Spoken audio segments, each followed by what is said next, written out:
Welcome to this video about airplanes. That's why there are a bunch of models of airplanes and jets over here. You know this guy, right? Dusty.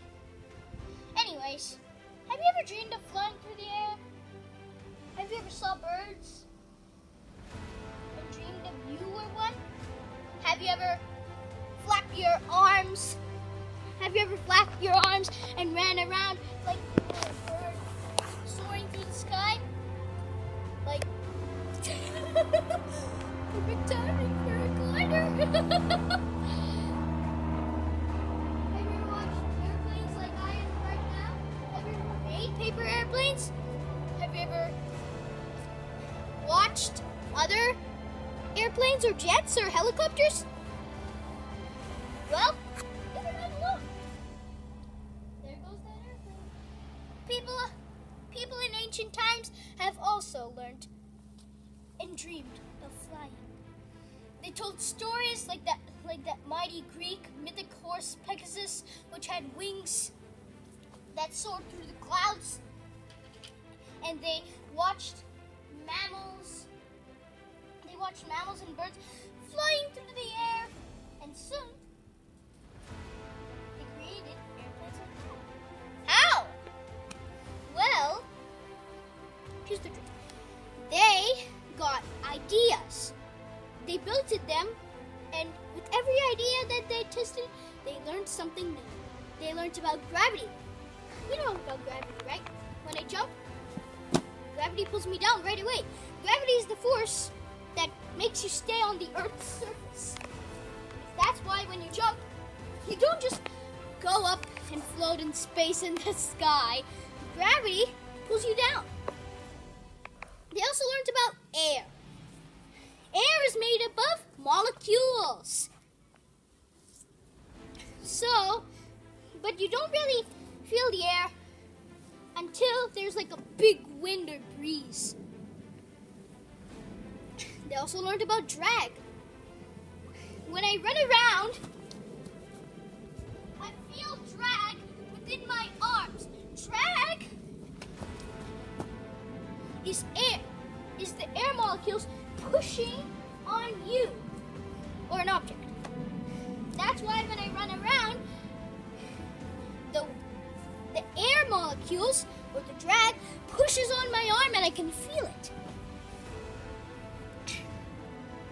So, next, but they also invented kites, which they fly. The kites were perfect for the wind, and they loved them so much until they wanted to fly better. They want to make something to fly better. They want to make something like birds. They wanted their kites to be like birds. The kites had something different about birds. Birds had something different about kites. Kites didn't have something that birds did have. Birds had, kites didn't have wings. So, people bird watched and bat watched the animals fly, and they got their own ideas, which they tested. So, gliders had very long and thin wings, and they were light. So, a glider at that age can only carry 1 or 2 passengers. If gliders could carry more than 1 or 2 passengers, it needed more lift. But how can it get more lift? The answer is, drum roll, an engine. An engine is the answer. An engine is basically a machine that makes energy into movement. The forward movement that a glider or a plane needs is called thrust. The more thrust the glider has or airplane has, the more lift it has. The more lift it has, the more weight it has. And the more weight it has, the more passengers or cargo it can carry. People have really, really learned to fly. That is all I can say. So now I'm going to talk about the history of airplanes. Who invented these guys? Who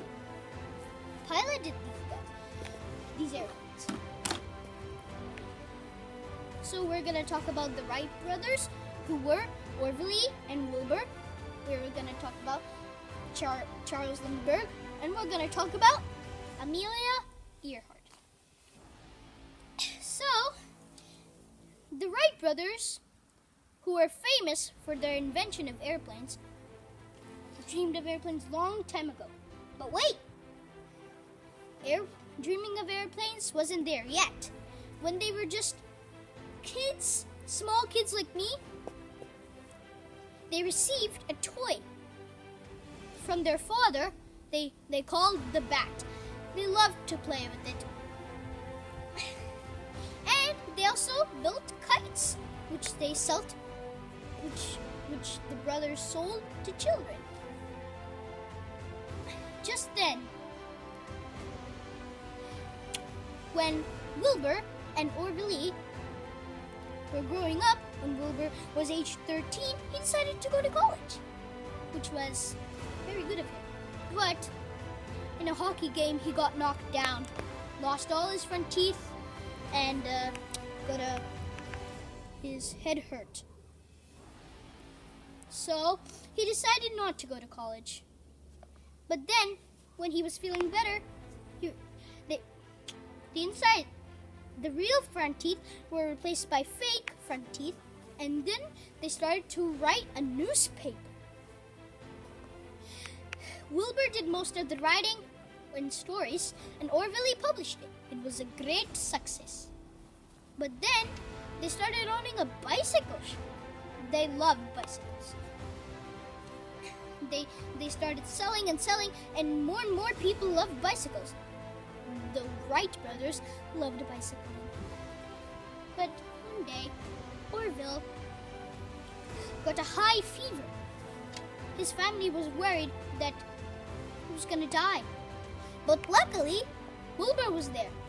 And Orville went to bed, and Wilbur read him books. What did he read to Orville? Airplane books, flight books, inventors' books. Who invented airplanes?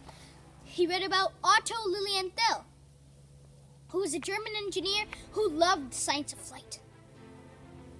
When Orville was feeling better, they started to make their own flying machine. They knew that airplanes needed three things: strong wings, an engine, and a way of steering. Wilbur birdwatched, and he noticed that when birds wanted to change direction, they kind of twisted the tips of their wings. So Wilbur wondered how he could put changes to the airplane like their birds. They built also their first kite, which was a big success. Then they started going into gliders, which they tested at Kitty Hawk. Kitty Hawk is a place in North Carolina which has lots of wind. Gliders are basically airplanes, but wind-powered. So they tested many gliders. And they made one, and now they were in the next step, to create an engine. They created the Flyer 1, which was their glider with an engine. But they had to decide who would go first. It could only hold one person. Who could go first? They tossed a coin. Wilbur won the coin toss. It launched up, gone back down, and crashed. Luckily, Wilbur was not hurt. It took them 2 days to repair the Flyer 1. For that 3 years, for the fall, they were at Kitty Hawk, trying their new gliders. But the rest of the seasons, they were at Dayton, Ohio. Now, they started building more bigger gliders, and they moved on to bigger airplanes. They are very world famous. They are written in books. They're really world famous for their invention. Wright was the first person to fly the airplane on December 17th, which is the day I'm taking the video right now. So that is about the history of airplanes. Actually, there are 2 more pilots to go. Now we'll start about Charles Lindbergh. After they invented airplanes, Charles Lindbergh had an idea. He, even though newspapers called him a bad flyer, he wanted to become world famous. He wanted to fly all the way from New York to the Atlantic Ocean. He flew all the way across the Atlantic Ocean from New York to Paris. His airplane was called the Spirit of St. Louis. He flied and flied. He was tired and he slept, but he knew he had to get there to the finishing point, and he did. French people welcomed him when he got to Paris. He was world famous. And that's why I'm explaining him to you now. And now this is the last pilot, Amelia Earhart. This is the last pilot that we're going to talk about.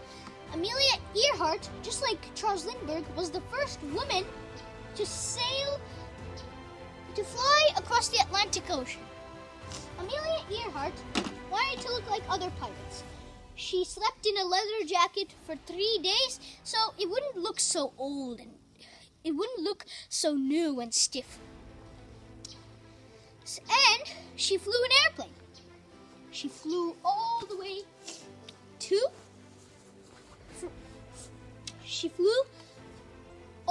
across the Atlantic Ocean. And then she even had a better idea.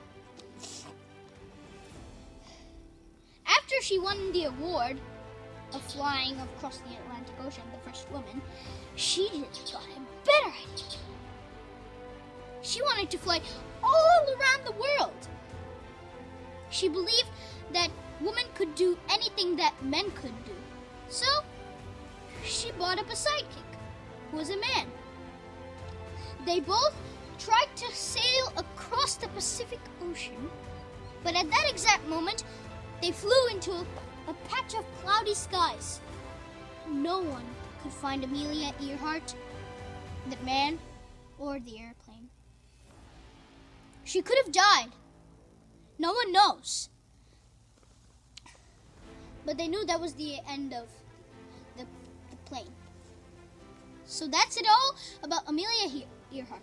All of these pilots and inventors are worldwide famous because of their inventions. The airplane and how they piloted it and how they invented it. So if you've gone to a trip on an airplane, you should have seen these steps. You should have got your bag, boarding course. You should have gone through the security checks. You should have boarded the plane. That is how a passenger does it. But in a pilot's way, it's different. Right, co-pilot? Right. So, me with my co-pilot here are going to discuss how the pilot gets on and off here. So, first, they discuss the flight plan in the pilot's lounge. They go from start to finish and adjust the altitudes and fuel for the weather. Then they go to the airplane where they hand in their luggage, which is handed to some person who carries it to the airplane. Then the pilot and co-pilot goes inside the cockpit and they check and they see if the instruments are working. Radio? Check. Batteries? Check. Navigation lights? Check. Navigation instruments? Check. Gauges? Check. The rudder pedals are for the rudder. Check. The control yoke is for the ailerons. Check. The lever arm The lever arm is for the flaps. Check. And now, next, they do the final checks of the instruments. Check. Check. Wipers? Check. Rest of the navigation lights? Check. Okay. Then, when they receive information from the airline control tower and airline control people that it's time to go, when they get the message that it's time to go, they take off. They push the throttle levers completely, making the plane go faster and into the sky. Then the landing gear clunks into the airplane, making the landing gear doors close. Then the pilot switches the autopilot on. Check. So the pilot doesn't need to do any work. The autopilot just steers the plane day and night. Radar from the nose of the plane tells if bad weather is coming. Like I said, they adjusted the fuel and the altitudes for the weather, so the pilot can steer along the storm to its exact location. And then the landing gear doors switch open, and then the autopilot is off. And then the throttle levers increase, and then the landing gear opens. The wheels, all 6 wheels open, and then clunk, clunk, clunk.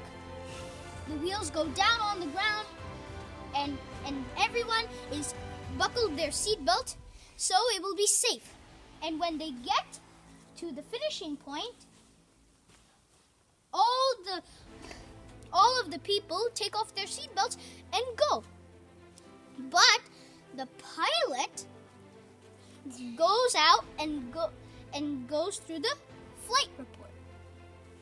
Then they go to another flight, if possible. That is how the pilot goes through. Now we're going to talk about the parts of an airplane with this model, starting with the engine. The engine has 4 parts. The combustion chamber, which burns the jet fuel and the air. The compressor, which compresses the air. The turbine, which turns the fan and the compressor, and the fan, which brings the air inside the engine. Now the parts of the wing, starting with the root, which connects the wing to the body of the plane, which is called the fuselage. And they're not shown here, but the ailerons help with turning the plane.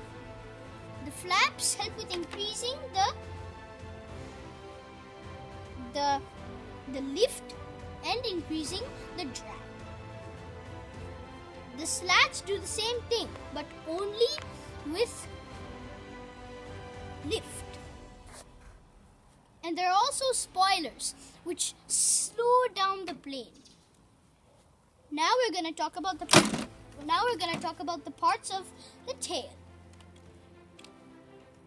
Starting with the rudder, which makes the plane turn just like the ailerons do. The elevators, which makes the nose of the plane go up and down. Basically, that's it. And now we're going to talk about the middle part. Fuselage, which is the body of the plane. Passenger cabin, where all the passengers sit. And the hold, which is where the bottom of the plane is. And baggages. Now the nose of the plane. Mostly the nose of the plane has the propeller, which spins to make the plane go. Thank you for watching this video. Please subscribe to Jigin's channel, and I hope you have a happy learning time with flight and airplanes. Bye!